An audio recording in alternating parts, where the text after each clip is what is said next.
Mheshimiwa Spika, tunazikumbusha pia mamlaka za serikali za mitaa kuongeza uwazi katika utekelezaji wa miradi katika halmashauri zetu.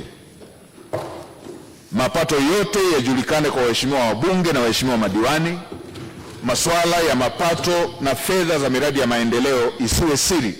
Kila wakati katibu tawala wa mikoa wanapopokea fedha na kuzisambaza kwenda kwenye halmashauri zetu, watoe nakala ofisi ya mkuu wa wilaya, ofisi ya mbunge, meya, wenye viti wa halmashauri pamoja na madiwani.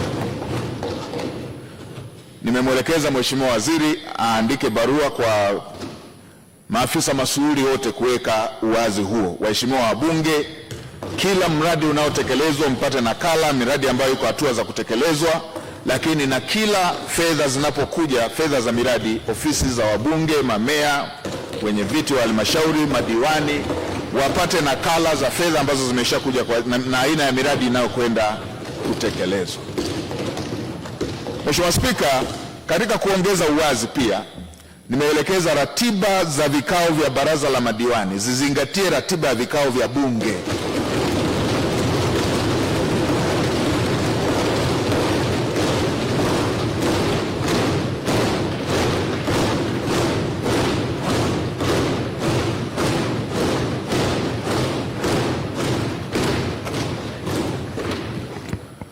Mheshimiwa Spika, vikao vya bunge sio vya dharura. Hata leo tutakapoahirisha bunge tutataja vikao vya kukutana tena. Kwa hiyo ni rahisi kwa vikao vya halmashauri kupangwa kwa kuzingatia ratiba hizo za bunge.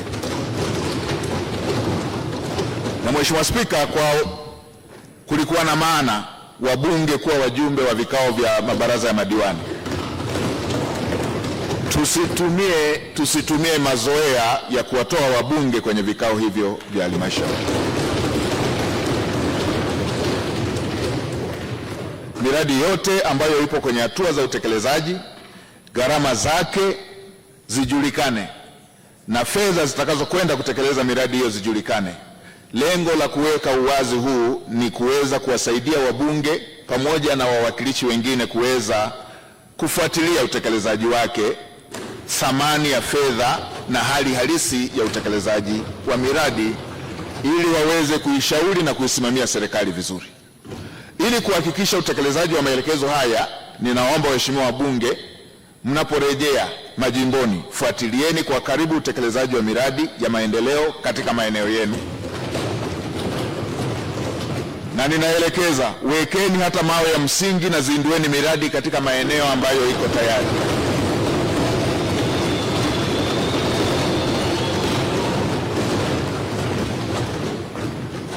Vilevile hakikisheni mnapata taarifa za utekelezaji wa kila mradi na maeneo ambayo mnashauri tutumie fursa zote zilizopo katika maeneo hayo.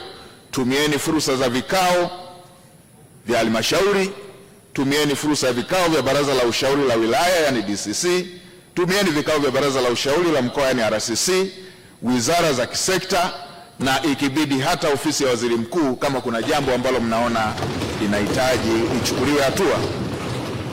Katikati ya mwezi huu tunatarajia kuwa na ibada ya mfungo. Nitumie fursa hii kuwatakia waumini wote wa Kiislamu maandalizi mema ya mfungo wa mwezi mtukufu wa Ramadhan, na waumini wa Kikristo maandalizi mema ya mwezi mtukufu wa Kwaresma. Kwa kuwa hizo zote ni ibada muhimu kwa waumini wa madhehebu hayo ya dini, nitoe rai kwa wafanyabiashara kutokupandisha bei kwa kutumia kipindi hicho muhimu cha ibada. Hatuna uhaba wa chakula, tusipandishe bei, hatuna sababu ya kufanya hivyo. Tuache watu wafanye ibada kwa amani.